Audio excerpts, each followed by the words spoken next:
Bienvenidos a este podcast de mente. Mi nombre es Valerie Eder y estoy muy emocionada que estás aquí el día de hoy. Yo soy emprendedora de corazón y soy mentora de mentalidad de éxito, así como mentora de salud. Estoy apasionada por la magia y las leyes universales. Soy fiel creyente que vinimos aquí a crear la realidad que queremos vivir. Estoy obsesionada en ayudarte a romper paradigmas y que logres vivir la experiencia de vida que siempre quisiste. Estoy aquí para mostrarte herramientas que te permitirán vivir en conexión, mostrarte testimonios de personas que te inspirarán y mostrarte nuevas formas de pensar que te impulsarán en el camino de manifestar la vida que siempre has querido. Si estás buscando crear cambios significativos y permanentes, quiero decirte que viniste al lugar correcto. Mi objetivo es que conozcas el potencial infinito que está dentro de ti para hacer y tener cualquier cosa que tu alma quiera. Este podcast es tu dosis semanal de desarrollo personal que te ayudará a cambiar los lentes con los que ves la realidad para ponerte los lentes que te ayudarán a manifestar la vida que siempre has querido. Solo por si te quedan dudas, se llama de mente porque tu mente es la herramienta más poderosa de tu alma para la transformación. Yo estoy muy emocionada por compartir este espacio el día de hoy y muchísimas gracias por darle play a este episodio, así que empecemos. Hola mi gente linda, bienvenidos a este 10º episodio de Demente y el día de hoy tenemos a la doctora Joyce Braverman para hablar sobre terapia con psicodélicos. Para mí, la doctora Joyce Braverman hoy en día se está volviendo un líder de opinión en temas de terapia con psicodélicos en Latinoamérica precisamente y tiene un recorrido inmenso en investigación de terapia con psicodélicos. Ella nos trae este tema de terapia con psicodélicos a la mesa y nos damos cuenta del impacto que tiene en el desarrollo espiritual de cada persona, en el desarrollo personal de cada persona. Entonces es súper interesante toda la información, cómo la mezclamos desde el aspecto de la medicina, biología y lo traemos a la parte espiritual. Joyce nos va a contar un poco de su historia, su recorrido y cómo termina ella desde la medicina haciendo investigación de terapia con psicodélicos.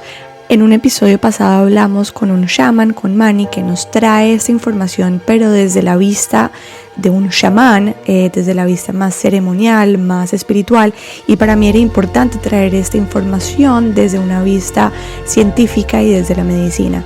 Entonces espero que disfruten muchísimo este tema porque para mí ha sido alucinante conocer sobre esta herramienta para conectar, para expandir conciencia, como una ventanita para conocer y entrar más adentro. Yo personalmente he estado muy intrigada en conocer mucho más sobre esta herramienta y conocer mucho más en detalle en cómo funciona, qué tan segura es y qué tanto nos puede ayudar a nuestro proceso de expansión y de autoconocimiento. No solamente hablamos de psicodélicos, hablamos también de hongos como suplementos que nos ayudan al sistema inmunológico. No todos los hongos son psicodélicos, solo hago la aclaración, y también como una herramienta para generar más energía en nuestro cuerpo. Espero que disfruten así como yo disfruté de este episodio y sin más preámbulos, empecemos. Hola Joyce, ¿cómo estás? Mil gracias por aceptarme esta invitación el día de hoy a este episodio. Estoy muy emocionada. Bueno, yo siempre me emociono muchísimo con mis episodios y mis conversaciones. Siento que cada vez esto se pone mejor. Ay, Joyce, gracias a ti por invitarme. no, a ti por aceptar. Yo sé que además tienes una agenda súper apretada y sacar este espacio para mí es un honor. Gracias a ti. Joyce, si nos puedes contar un poquito de ti, ¿quién es Joyce para poner en contexto a todo el mundo? Bueno, les cuento. Yo, básicamente, con fines de este tema, ¿no? Para ser muy práctica, soy doctora, estudié medicina en México. Posterior a eso, entré en una crisis existencial bastante fuerte sobre qué especialidad escoger y por ende del destino acabé haciendo cirugía oncológica pediátrica. Bueno, no haciendo la residencia, sino siendo asistente de esa especialidad por 2 años, en lo que decidía qué camino quería tomar. Y posterior a eso me fui, como que no me encontraba, me fui a Israel a ser directora de investigación de un startup de medicina personalizada. ¿Por qué? Porque me interesaba mucho personalizar los tratamientos, hacerlos de manera individual. Claro. Como que sentí mucho esa necesidad de ver al paciente como individuo y no como un sistema. Y estando en Israel haciendo esa investigación, me encontré con muchos temas de cáncer, ¿no? De cáncer terminal, muchos pacientes con cáncer terminal que estaban buscando alternativas, y en esas alternativas había mucha información con respecto a los psicodélicos, el uso de psicodélicos para la parte emocional o para alguna otra rama, que es la rama de la psiconeuroinmunología, que ahorita les explico un poco más. Okay. Y básicamente me empezó a interesar mucho el tema, porque es un tema que tiene que ver con el poder de la mente sobre el sistema inmunológico. Y ahí es donde entro mucho a los psicodélicos. Decido aplicar un doctorado por allá en neuroinmunología, basada en la línea de investigación de psicodélicos, ¿no? Esa era como mi motivación. Y cuando apliqué al Instituto Weizmann, me escribieron de regreso que no tenía ninguna línea con psicodélicos, pero que buscar en California, en un lugar que se llama CIIS, California Institute of Integrative Studies, una carrera que se llama Investigación y Terapia Psicodélica. Aplico y me voy a California, ¿no? Wow. Y eso es como el inicio de esta historia en donde se empiezan a abrir muchas cosas, porque me empieza a interesar mucho el tema de la medicina psicodélica. Termino ya tiene unos 4 o 5 años que terminé de estudiar investigación y terapia psicodélica. Actualmente estoy estudiando medicina funcional. Y básicamente soy una persona que todo el tiempo está estudiando algo. Esa soy yo, ¿no? Me encanta aprender cosas nuevas, me gusta mucho el límite de la ciencia, donde se está desarrollando cosas nuevas, el tema de los startups, el tema del futuro. Como que toda esta emoción de descubrir algo es algo que me apasiona. Es donde estás tú. Y obviamente con el fin de ayudar a personas. Y mis casos favoritos son los misterios sin resolver, ¿no? Personas con enfermedades autoinmunes donde no hay cura, temas de cáncer terminal, o cosas en donde todavía la ciencia no ha tocado fondo. Ahí, mi mente se va para allá todo el tiempo. Entonces, esa soy yo. No sé si wow, increíble, me encanta. No, está súper concreto y ya tenemos una idea quién eres tú y por dónde vamos a ir. Ahora, pero mencionaste algo que me llamó muchísimo la atención y lo escribí para preguntarte ahorita que terminaste tu parte de quién eres tú, y hablaste del poder de la mente sobre el sistema inmunológico. ¿Qué nos puedes contar sobre eso? Porque me parece apasionante. No, es un tema fenomenal. ¿Cómo empieza mi curiosidad con respecto a eso? Yo, al estudiar la carrera de medicina, sufría muchísimo de colon irritable. A la fecha soy muy sensible del estómago. No es nada de bacterias, no es nada, es simplemente algo emocional, que las emociones se van, la ansiedad se va al estómago. Durante la carrera, además de ser estudiante, obviamente era rata de laboratorio, ¿no? Probé todos los tratamientos, fui con todos los médicos, me tocaba rotar en gastroenterología y me metí a hacer todos los estudios. Estuve buscando mucho esa sanación hasta que una amiga me dijo, tienes que probar este tipo de yoga, que es la famosa Bikram yoga, no yoga caliente, a ver si con eso puedes como que sanar. Y empecé a practicar yoga como en 4º semestre de la carrera de medicina y mis niveles de inflamación se disminuyeron como un 70%. Wow. Yo me quedé impactada de dije, no puede ser que con la meditación, lo sabía, pero no lo había puesto a prueba, ¿no? Hoy en día ya es muy común, pero en ese entonces como que estaba ahí la información, pero no muy abierta. Y me empezó a interesar mucho cómo a través de la mente podemos bajar los niveles de estrés. Y si tú bajas los niveles de estrés, bajas el cortisol, y el cortisol tiene un rol muy importante en el sistema inmunológico y en las hormonas, ¿no? Cuando tenemos el cortisol elevado, los niveles de estrés elevados en general, nuestro sistema inmune funciona peor, o sea, está como deshabilitado de cierta manera, o sea, nos enfermamos más fácil. Y bueno, gracias a eso se hace no es una especialidad, pero sí es un doctorado que es neuroinmunología, que es el estudio de cómo el sistema nervioso está relacionado con el sistema inmunológico, ¿no? O sea, cómo hay una conexión entre esas dos vías. ¿En qué espacio se conecta la ciencia con la espiritualidad para ti? ¿En qué espacio? No en todo, definitivamente. Mira, sí, la parte con los psicodélicos y la espiritualidad, que es algo que me encanta, es una rama que yo la empiezo a estudiar y empiezan a salir estos artículos científicos en donde sale qué es una experiencia psicodélica, qué es una experiencia mística y cómo sana la gente y cuáles son los porcentajes de sanación. Y se ve que una persona, o sea, el equivalente a sanar significa que tú hayas alcanzado una experiencia mística con un psicodélico. No tiene que ver con la dosis, no tiene que ver con no sé, en dónde estuviste tanto, tiene que ver con qué tanto contactaste con algo más grande que tú, que en otro lenguaje puede ser Dios, puede ser universo, cosmos, simplemente sentir que hay algo más grande que tú, ¿no? Claro. Algo que te sobrepasa, una energía.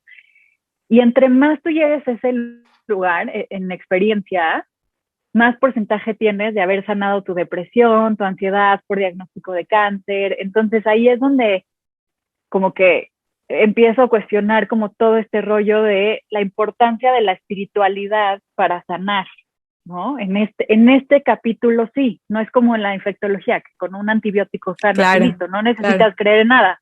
Claro. Hay algo que lo prueba así, pero en esta rama de la medicina, que es nueva, no es muy nueva, estructurada de esta manera, ¿no? Porque tiene historia ancestral de las tribus. Por supuesto, pero no traída a la ciencia.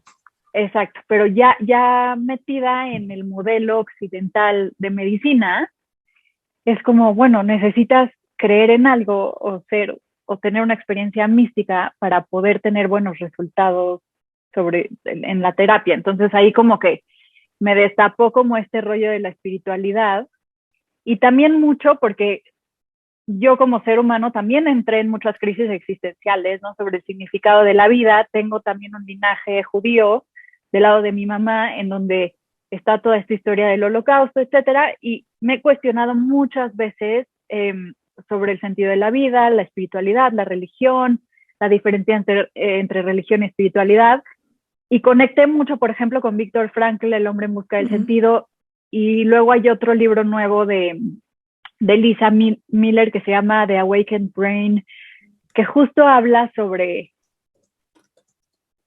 qué difícil es ser feliz si no tienes una espiritualidad, si no tienes un sentido en la vida. O sea, es algo muy difícil de encontrar.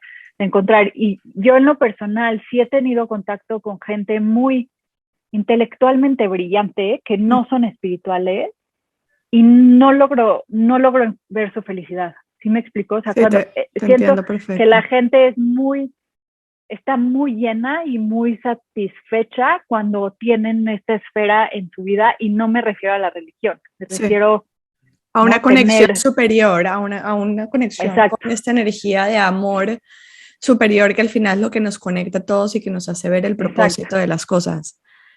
Sí, esta certeza de que existe algo más que el mundo físico, ¿no? Así lo llamo yo, como sí. Que no hay duda de que hay algo más que lo que podemos ver.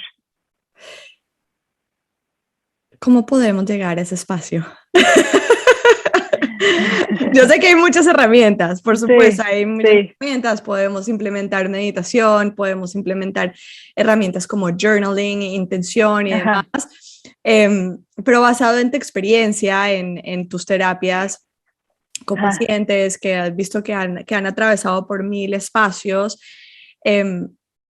si alguien en este momento nos está escuchando y está atravesando por una situación o un espacio en el que está buscando un propósito, una conexión superior, sí. ¿cómo podríamos ayudar a esa persona para encontrar herramientas o formas? Te voy a contar algo padre que me pasó cuando estaba estudiando. Cuando estabas estudiando, tuve un maestro que quiero muchísimo, William Richardson, tiene varios libros, uno que se llama The Sacred Knowledge, es buenísimo. Y él nos contaba que en su experiencia, la única gente que tenía malas experiencias con psicodélicos, porque una vez que estás tú en una terapia psicodélica, no existe mal viaje o buen viaje, no hay realidad dual. Incluso cuando es un viaje muy intenso, se toma como muy terapéutico, porque toda esa sombra se puede trabajar de cierta manera, mientras sea en un espacio contenido. Entonces no es como que te fue bien o mal, es lo que haya salido, se trabaja con eso. Joyce, ¿te puedo hacer un paréntesis? Sí.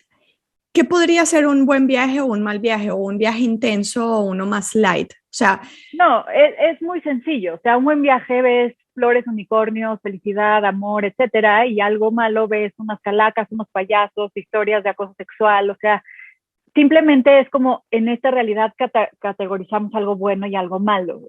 En otros niveles de conciencia ya se entiende como una realidad no dual, una claro, aceptación de que incluso lo malo es muy terapéutico para tú poder sanar, no es información que te sirve para ver qué hay en tu inconsciente. claro, Hay muchas definiciones de mal viaje y buen viaje, sin embargo, en la categoría terapéutica donde el tema es preparación, o sea, te preparan, te contienen e integras lo que viviste, no se te dice que tienes un mal viaje, se dice que tienes un viaje retador o no. ¿Te claro. fue fácil pasar por él o te fue muy difícil, muy como que te costó trabajo entrar en ese lugar, te pusiste nervioso, te entró ansiedad? Entonces, por ahí va la cosa. Ok, Y esta persona nos decía que a la gente que le va muy mal en general, es la gente que trata o que tiene resultados negativos, es la gente que se mete a probar algo, ¿no? Como ok, que tratan de probar algo, que quiere decir como, no sé, gente que es atea, que dice, yo quiero meterme ahí para ver si voy a ver a Dios o no. O sea, como este challenge, ok, retar, ¿no? Como si te metes con esta actitud de voy a ir a probar que sí o que no, probablemente quizá por las expectativas o no sé, por el tipo de cómo trabaja la psique sea un mal viaje como tal. Sin embargo, si tú entras en una manera muy humilde, con como que confiando, con pocas expectativas, como que te rindes al proceso, probablemente te sorprendas mucho más de lo que crees, ¿no? claro. Entonces es un poquito abrirte y entender que la espiritualidad no es religión, no tiene Sí. nada que ver con el dogma religioso, simplemente como que abrirte a observar lo que veas y no meter mucho la mente racional, ni proyecciones, ni interpretaciones de la realidad, simplemente observar sin juicio, que es mucho un estado de meditación. Y ahí es donde normalmente ocurren las cosas más sorprendentes. Una persona que nunca haya meditado y que no entiende el concepto de rendirse y de Ajá. observar sin juicio, em, podría entrar en un viaje o en una terapia con psicodélicos Claro, sin por problema. supuesto. La terapia está hecha para cualquier persona que lo necesite. ¿Sí me explico? O sea, si entran en la categoría de necesidades para lo que esto sirve, se puede hacer sin problema. La meditación, la respiración y todas estas cosas son herramientas que te pueden ayudar a que sea más fácil para ti. Sin embargo, somos seres humanos y compartimos la misma naturaleza, ¿no?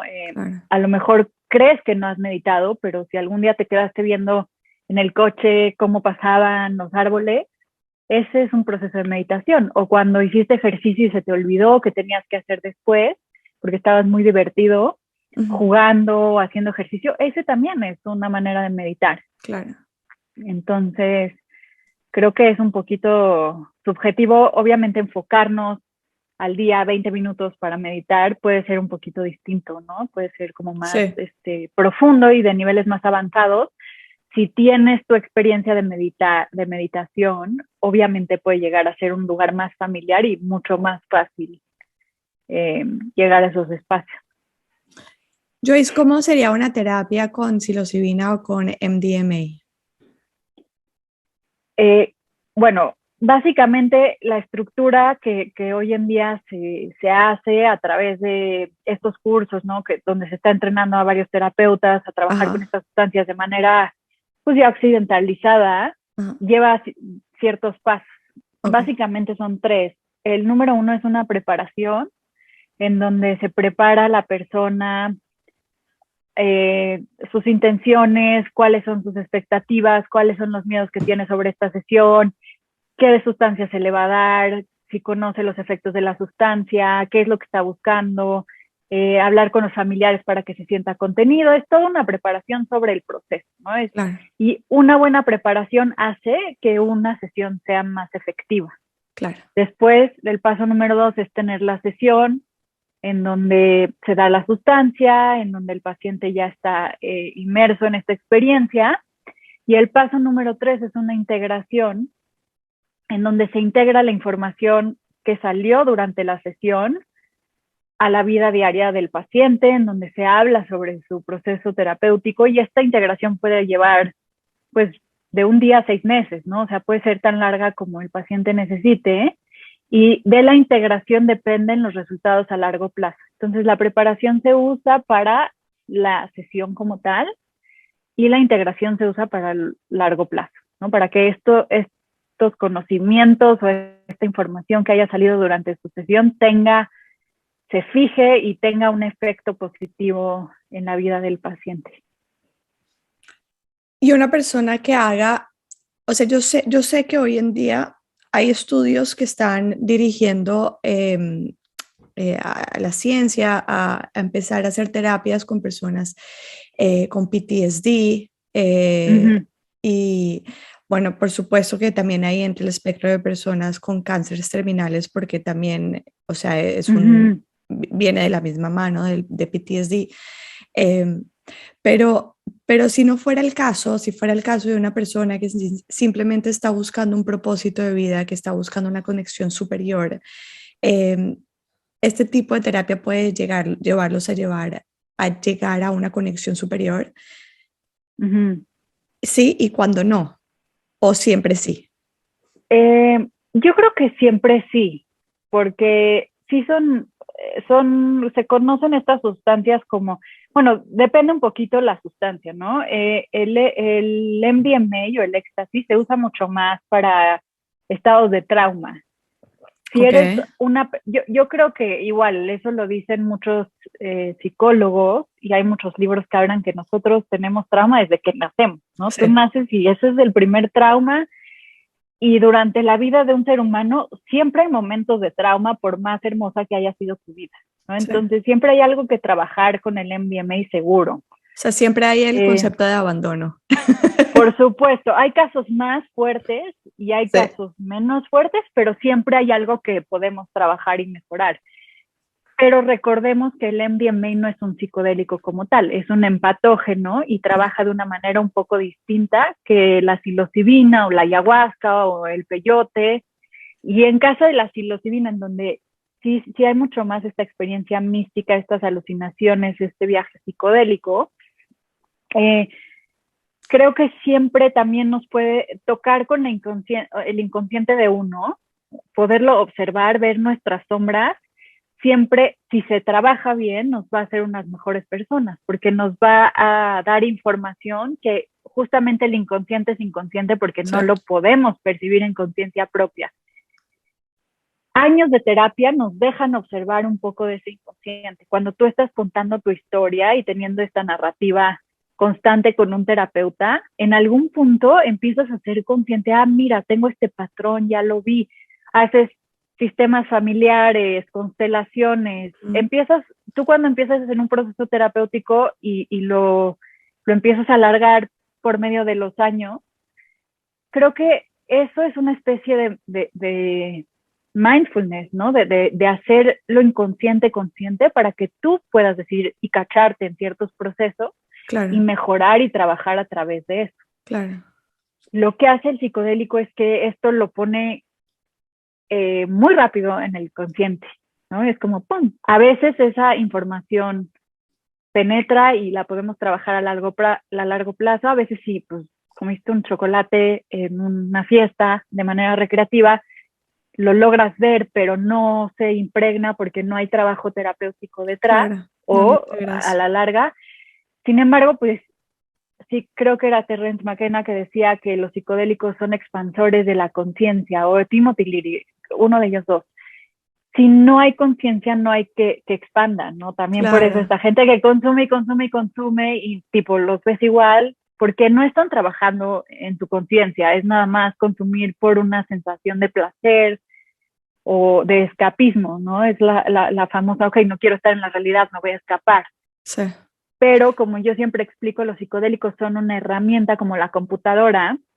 Te la puedes pasar jugando videojuegos en la computadora o en Instagram, o puedes terminar un doctorado o una maestría en la computadora. Al final la computadora es una herramienta. Lo mismo el psicodélico. Me encanta. Si se usa con intención terapéutica, puede tener profundidad muy cañona y se compara más o menos a 10 años de terapia convencional. Esto no lo digo yo, lo dicen los artículos científicos, sobre todo con el MDMA, ¿no? 3 sesiones de MDMA son similares o equivalentes a 10 años de psicoterapia convencional en tema de estrés postraumático, ¿no? ¿Cuál, Hay categorías. cuál sería la diferencia entre trabajar con MDMA y trabajar con psilocibina, que viene de los hongos, para los que no saben? Sí. Bueno, primero me encantaría, es que un maestro me corrigió hace poco y me encanta decir esto ahora a mí, es que solamente la psilocibina pura solamente la están usando en estudios de Estados Unidos para FDA. Es muy raro extraer la psilocibina como tal. Ok, Básicamente lo que estamos viendo es el uso de hongos, ¿no? ok, Hongos que tienen este principio activo, pero también componente. tienen otras sustancias. Entonces, los hongos psicodélicos eh, o MDMA, con MDMA, como te digo, es un empatógeno que mayormente trabaja en la amígdala cerebral. La Ok, amígdala se vuelve hiperreactiva una vez que tenemos trauma y nos ayuda como mecanismo de supervivencia. claro, por Un supuesto. ejemplo, nos quemamos la mano y mi amígdala se vuelve hiperactiva para un estímulo menor, tener mayor respuesta. Cuando ya siento calor o que me voy a quemar, me voy a quitar más rápido. Claro, Eso lo programa la amígdala. ok, Cuando nos ocurre un trauma muy fuerte, un trauma es un evento que el sistema nervioso no pudo digerir, o sea, es tan fuerte que el sistema nervioso no lo puede procesar ok, y hace que nos bloqueemos o nos disociemos, ¿no? De ok, cierta manera.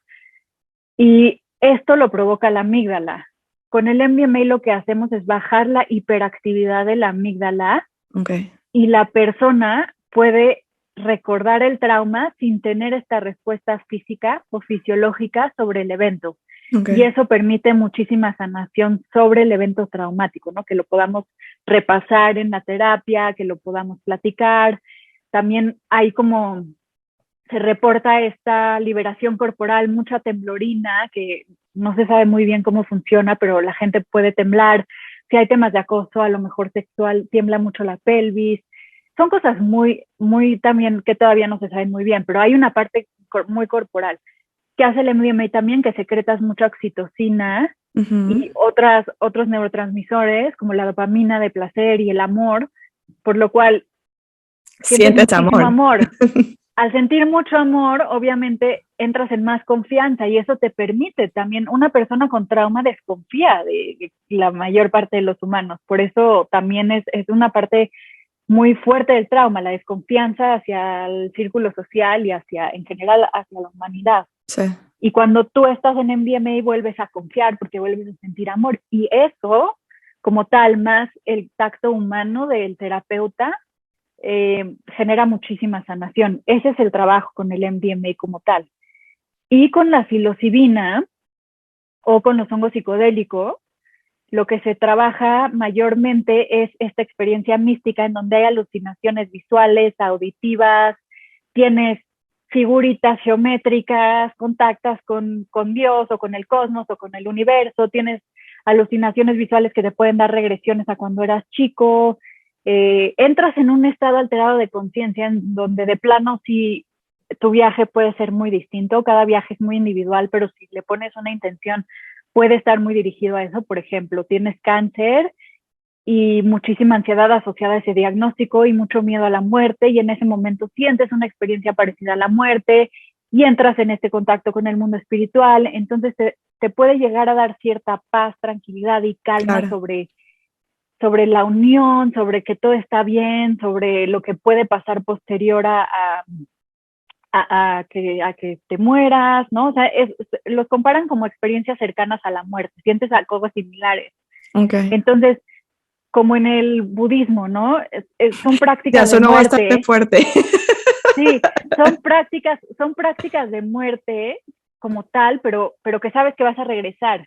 Imagínate si tienes como este second chance en vida Sí, y de repente estás otra vez como que sí te liberas y te sí, reacomodan las prioridades sí, sobre lo que tú creías que era importante. A lo mejor antes de la sesión, pues, no sé, estabas enojada con alguien y así. Pronto entras a la sesión y dices, eso no importa. O sea, era una tontería con la magnitud de lo que yo acabo de sentir en mi sesión. sí. Entonces te reubica y te reordena muchísimo en cuanto a tu percepción de la realidad y a tu sentir. No sé si me explico. Sí, es súper claro. Ahora, tengo entendido que cuando tienes sesiones de este tipo, después queda como un sueño de lo que sucedió, no es tan real, tan vivido, tan claro después de que sales del viaje. Entonces, pues sí, se hace toda la parte de integración y demás, pero ¿tú crees que, o sea, para una persona poder integrar y llegar a este estado de conexión, necesitaría más de una sesión o de pronto con una sesión es suficiente? O sea, ¿cómo se ve un tipo de terapia con psicodélicos en este aspecto? Yo creo, y esa es mi opinión personal, Ajá. y creo que de varios terapeutas más también, una sesión nunca es suficiente porque tenemos muchas construcciones en la mente, Ujú, ujú, educativas, de películas que hemos visto, de libros que hemos leído, hay proyecciones de la mente, hay interpretaciones de lo que vimos.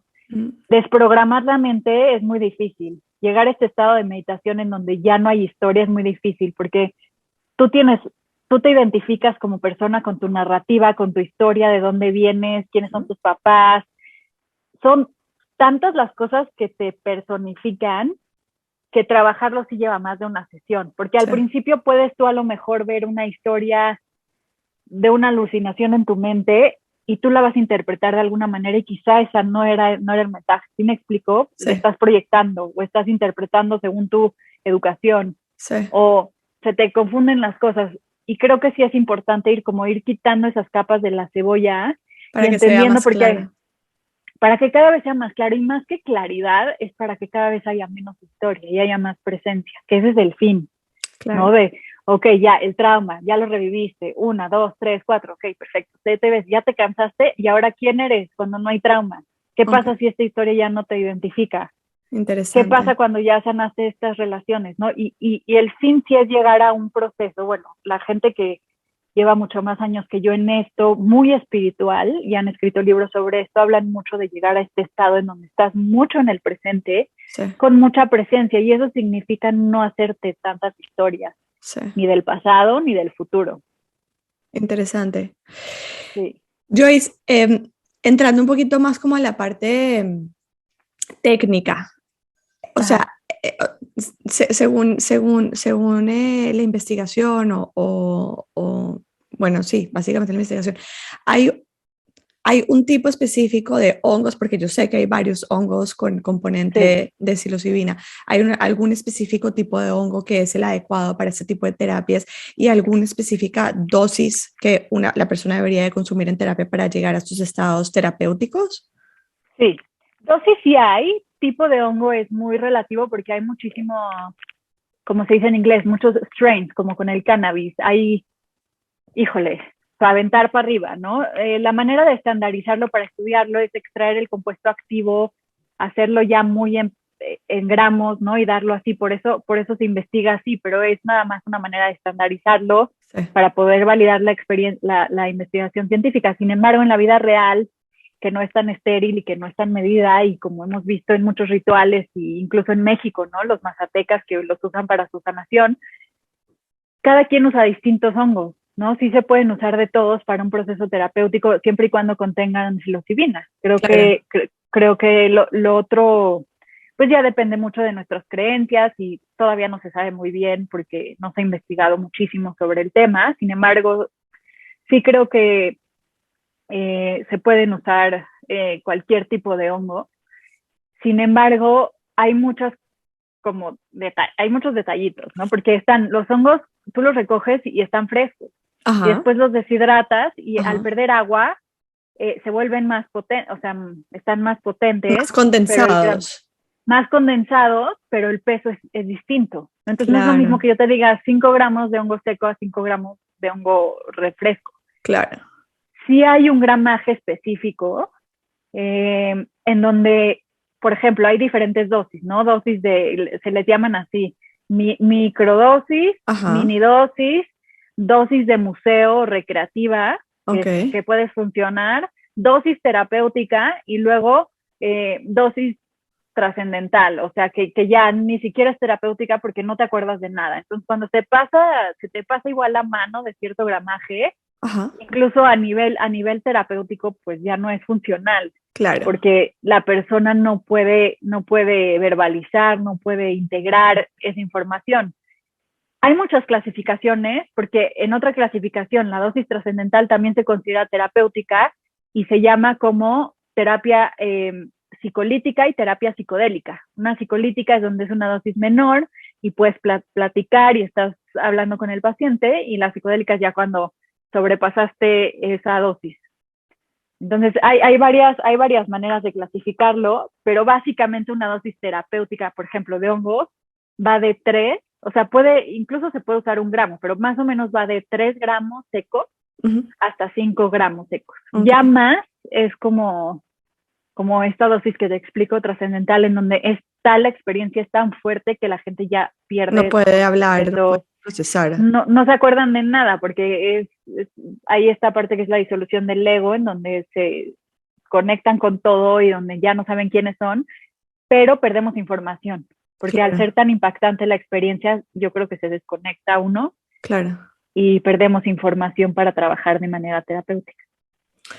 Joyce, ¿y no existe esto como tal de sobredosis en este Con los tipo hongos, de...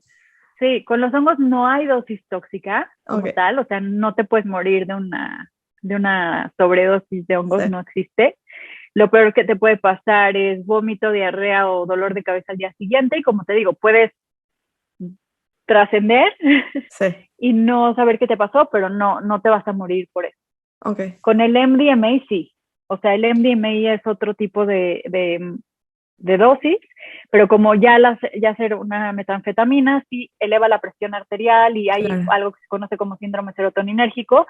Y estoy seguro que ustedes han leído por ahí alguna que otra noticia, la persona que se comió el éxtasis y se sobrepasó Claro, y se claro, murió, porque te empieza a dar mucha sed, te da muchas taquicardias, sube la claro. presión. O sea, sí, sí, con el MDMA hay que tener muchísimo más cuidado, pero con los hongos como tal, no. Ok, y ahorita llegando al tema del MDMA, Uh-huh. el MDMA, a diferencia del hongo, es un químico hecho en laboratorio, Sí. si no estoy mal, ¿correcto? Uh-huh. Uh-huh. Ok, siendo un químico, no, también por supuesto todos sabemos, y los que no saben, tiene Sí. sus efectos posterior al consumo de un Ajá. bajón muy fuerte emocional y demás, Uh-huh. que después me cuentas un poquito cuando lo trabajan a nivel de Sí. terapia, cómo hacen para contrarrestar esos efectos, porque pueden Ajá. llegar a ser muy bajón, ¿no? Sí. Pero Sí. antes de llegar allá, siendo un químico, o sea, no, así no sea una sobredosis, así sea la dosis correcta, no puede de alguna forma afectar negativamente el cuerpo y por ende generar una desconexión espiritual. A ver, hay esta concepción de que, pues, o sea, si estamos tratando de llevar una vida espiritual, tratar de ser lo más Uh-huh. eh, conectados con la naturaleza, o sea, tratar de ingresar la menos cantidad de químicos al cuerpo que nos desconecte de la naturaleza, lo que nos está brindando el universo nosotros para Uh-huh. entonces, en ese mismo Sí. orden de ideas, ¿qué opinas tú? Mira, yo estudié medicina porque a mí me encanta la química como tal, entonces no Ujú, estoy peleada. También soy, por un lado, tengo un corazón súper hippie, me encanta este rollo de que todo lo natural es mejor, pero no estoy peleada con ninguna de las dos. De hecho, me parece que la magia está cuando mezclas las dos, ok, ¿no? Cuando se hace una conciliación de las dos, pero bien ok, usada. ok, Te puedo también compartir esta idea que yo tengo, que es también el trauma de guerra, pues tampoco es natural, no lo sí, provocó un ciclón, ¿no? ¿Me explico? sí, Entonces, tiene para sentido. causas no naturales se necesitan remedios a veces no naturales, porque la disrupción es tal que hay que acudir a ciertos métodos, ¿no? Sí, me encanta esa analogía, tiene sentido. Sí, sí, y por ejemplo, obviamente sí soy más pro lo natural, me encanta la manera natural de sanar y los procesos más lentos y que la cosa tenga un orden y como que a veces dejar un poquito que se haga un proceso natural. Siento que la naturaleza nos brinda, por ejemplo, los hongos como tal tienen varias sustancias más que la psilocibina, que yo creo que si te pasas de la dosis, vomitas, Claro, te da diarrea, ¿no?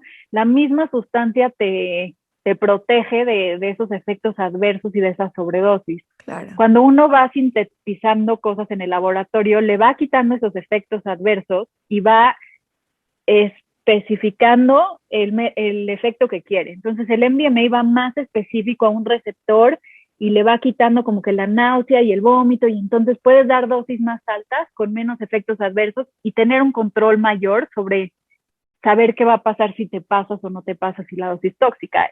Es más seguro para ciertos pacientes. Claro. ¿No? O sea, tener el control de lo que vas a dar y lo que no. Entonces te diría por ahí que, pues, todo se acomoda, ¿no? O sea, a veces sí es necesario lo hecho por el humano y muy controlado y muy específico. Si eres una persona con muchísimo trauma y quieres saber exacto qué te va a pasar y quieres tener mucho control sobre el evento y quieres ir poco a poco, igual y como que esto nos genera un contenedor de seguridad. Ok. Y no hay alucinación, etcétera. Y con el hongo, si eres una persona específicamente para una sanación más integral, y porque te voy a explicar en general, incluso desde las culturas ancestrales, el rezo que se le mete a estos rituales es por todas mis relaciones, ¿no? O sea, tú consumes psicodélicos para sanar tus relaciones, la relación contigo mismo, la relación con tus familiares, la relación con tu comunidad y en un fin la relación con el medio ambiente. Claro. Yo creo que los psicodélicos naturales traen un mensaje muchísimo más marcado hacia la relación con el medio ambiente, que es donde queremos llegar, ¿no? Que, ok, ya superaste tu trauma, ya sanaste tu familia, ya sanaste tu comunidad, ahora preocúpate por el medio ambiente, que Claro. calentamiento global, ¿no? O sea, Claro. ya que acabamos con tu historia, vamos a ser Vamos más proactivos allá. en esta historia. Y para allá va todo, pero no podemos saltarnos los pasos y también depende mucho en dónde esté cada persona. Entonces yo sí creo que la individualización del tratamiento y la personificación de cada uno depende del caso. Interesante, interesante, me encanta. Y volviendo a la pregunta que dije, ahorita la retomamos. En cuanto a los efectos secundarios el día después del MDMA, Sí. ¿hay forma de manejarlo o sencillamente es algo que va a pasar y el paciente se tiene que preparar para eso? Como hay arriba y abajo, obviamente. Yo incluso en la carrera de investigación y terapia psicodélica tuve una clase sobre cómo minimizar los daños posteriores a una terapia, ya sea con MDMA o con hongos, pero en general el MDMA es más agresivo en los efectos del día siguiente, que sí te puede dar cierta depresión, ¿no? Es tanto para arriba que al día siguiente hay una depresión de serotonina. Existen muchísimos suplementos que se pueden tomar, como GABA, 5-HTP, magnesio. Hay muchísima suplementación y herbolaria como rodiola, diferentes tés y la comida que tú consumes posterior a una terapia te puede ayudar muchísimo para minimizar los daños, pero también depende mucho de la preparación. Incluso un día antes o 2 días antes, y así se hace en los rituales de ayahuasca, por ejemplo, que te piden que tengas una dieta específica antes de tu ceremonia. Y entre más seriedad tú le des a esto, mejor te va. Es como si te haces una cirugía y llegas, te comiste una hamburguesa y te metes al quirófano. O sea, obviamente. Claro, exacto, no existe. No, hay que preparar al cuerpo, hay que hacer espacio, y sí hay suplementación ya estudiada que te puede ayudar a minimizar los daños. Interesante. Joyce, has mencionado ayahuasca y me gustaría preguntarte precisamente si la ayahuasca también es un componente que estudian para este tipo de terapia y la ponen en práctica. Sí, se está estudiando muchísimo los efectos de la ayahuasca como tal. Hay varios artículos también. Es difícil de estudiarla porque la ayahuasca es una cocción de plantas de diferentes mezclas, en donde el compuesto activo viene de una que puede ser capi o chacruna. O sea, en el Amazonas hay distintas plantas. Entonces, estandarizar una mezcla de ayahuasca para hacer un estudio es básicamente imposible. O sea, la ayahuasca que toma uno no es la misma ayahuasca que toma otro. Y el efecto entonces hacer estudios con ayahuasca es muy difícil, por lo cual se han hecho muchos estudios con el principio activo, igual que la psilocibina. El principio activo de la ayahuasca es el DMT, y con DMT se han hecho muchos estudios de DMT intravenoso, la molécula como tal, etcétera.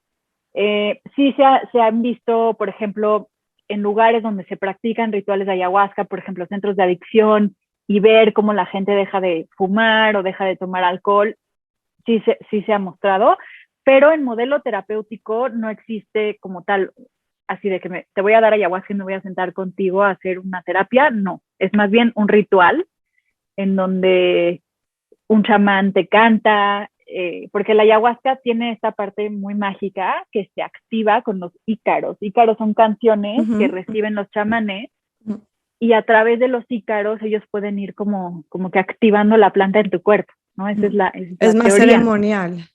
Entonces yo la metería en una categoría ceremonial que no le quita su beneficio terapéutico. Claro que es terapéutico, pero no se puede estudiar en un modelo terapéutico de que te doy ayahuasca y me siento contigo a platicar. Claro.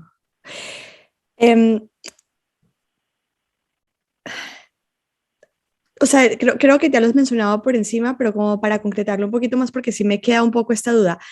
Cuando trabajamos a nivel terapéuticamente con psilocibina o con MDMA, o sea, la terapia ¿cómo es? La persona consume la sustancia y en el periodo de tiempo que la sustancia tiene un efecto en el cuerpo de la persona, hay una relación con el terapeuta en una conversación, o sea, hay un proceso en ese momento, o esa persona tiene su experiencia y después de la experiencia viene la integración. O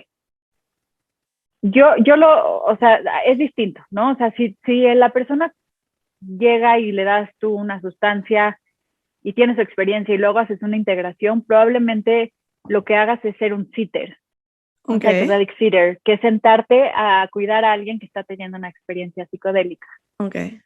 La manera en que se hace terapia asistida con psicodélicos, que es un poquito más compleja, hay un modelo como tal, en donde se da la sustancia, hay música especial que está hecha con cierto patrón como para entrar y provocar emociones tanto positivas como negativas y salir, ¿no? Son como diferentes mesetas de musicoterapia, más el momento en el que se abre la conversación, sobre todo con el MDMA. En el MDMA hay mucho más diálogo.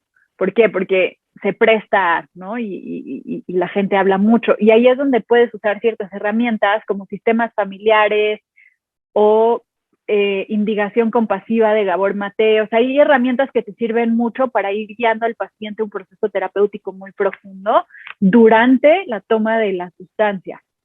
Con los hongos, por ejemplo, como es más visual y estás en este viaje que te digo, normalmente se usa mucho la música específica.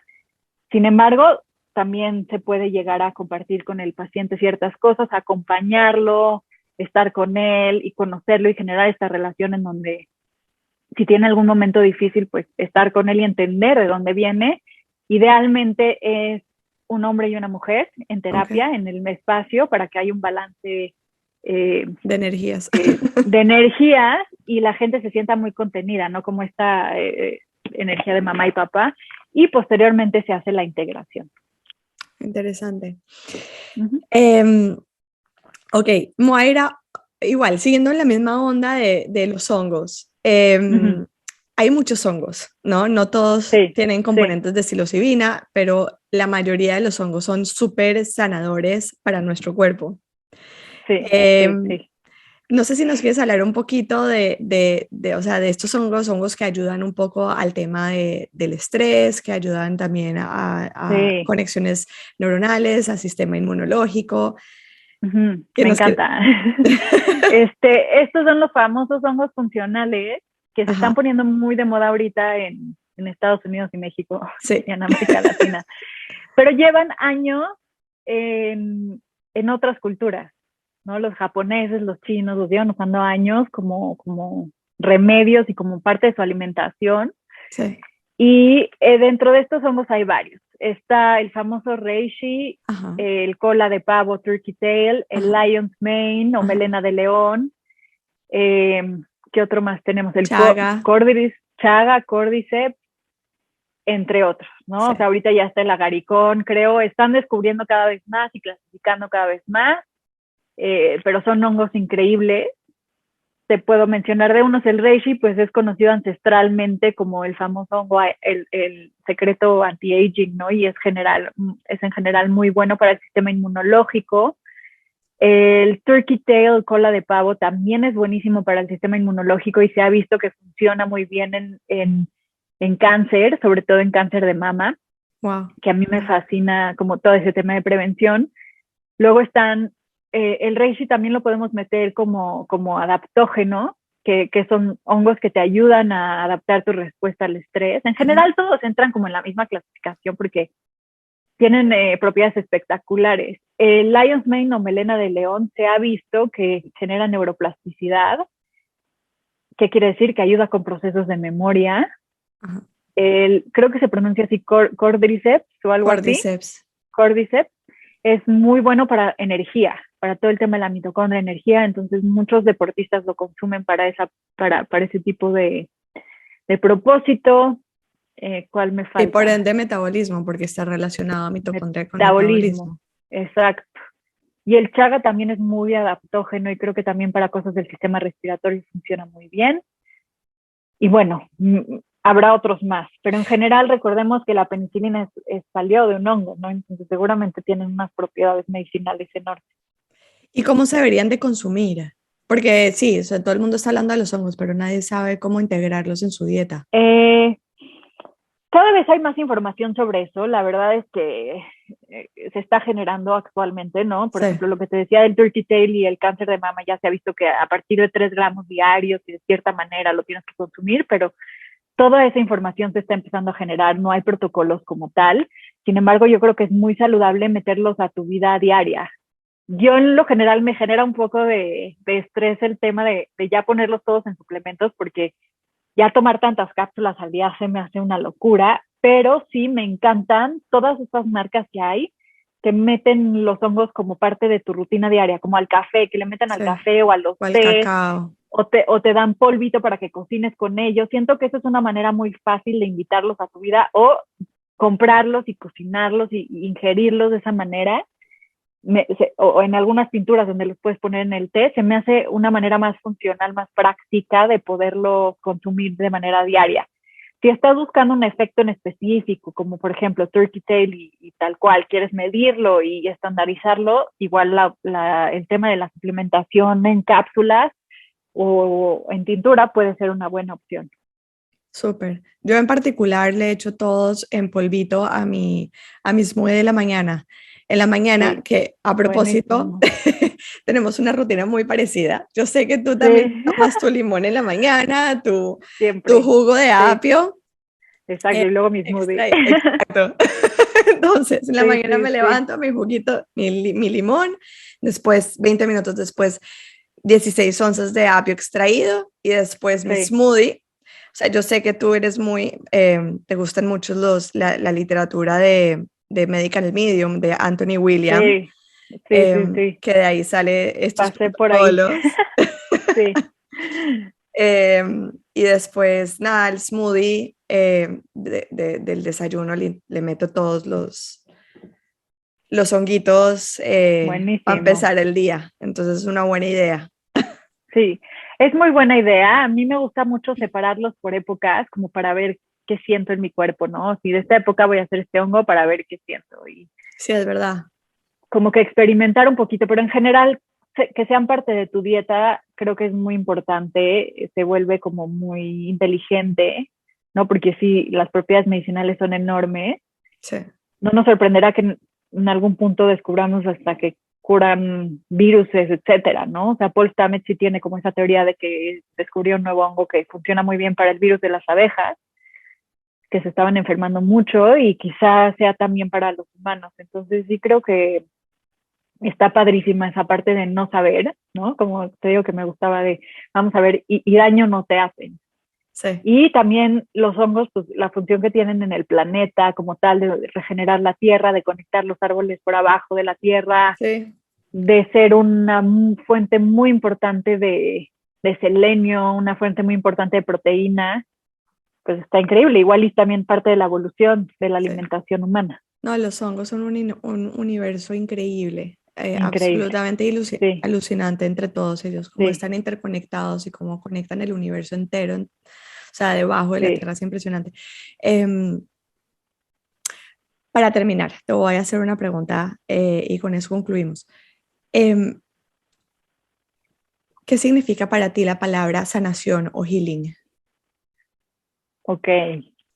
Bueno, de entrada ya la he pensado mucho, ¿eh? Me metí a la etimología, que es Ajá, healing viene de wholeness, de estar completo. ok, Uno no puede estar completo si antes no está separado. ok, Básicamente para mí healing significa la integración de todos los sistemas de una manera armónica, ok, ¿no? Bio, psico, social y espiritual. Biológicamente estés bien, socialmente estés bien, psicológicamente estés bien y espiritualmente también. Bien no se puede estar siempre porque sería también un estado utópico. Sin embargo, como dice Eduardo Galeano, ¿no? La utopía sirve para caminar. Camino 2 pasos y el horizonte se va. Como es este quote, ¿no? Que trata de alcanzar el horizonte y va caminando y se va alejando y jamás vas claro, a poder alcanzar claro, el horizonte. Pero básicamente sanar se trata de eso. Es una utopía de estar perfecto, sí, de estar siempre en armonía, que no la podemos alcanzar en su totalidad. Sin ok, embargo, el estar caminando siempre hacia ese lugar se me hace para mí la sanación. de El acuerdo, tener la vista hacia ese lugar y siempre estar en constante,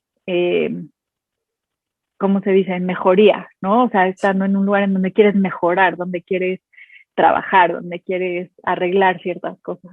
Joyce, ¿y para ti, para sanar tiene que doler o no necesariamente?